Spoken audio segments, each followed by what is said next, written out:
Demolition and deconstruction are sometimes used interchangeably, but they have very nuanced differences that are quite significant. Demolition is the kind of destructive process that's usually facilitated by machines.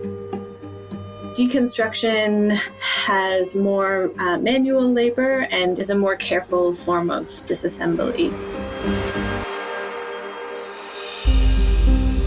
The demolition trade in itself is very much focused on recycling. It's not the most efficient use of resources for starters, that it is not something that can happen within an urban context.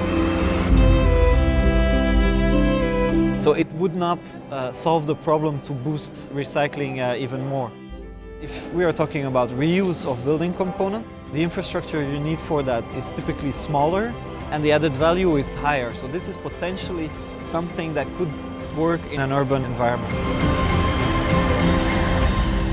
All of these aspects of the material cycle help us to kind of challenge and decommodify our assumptions about what design is from a material point of view.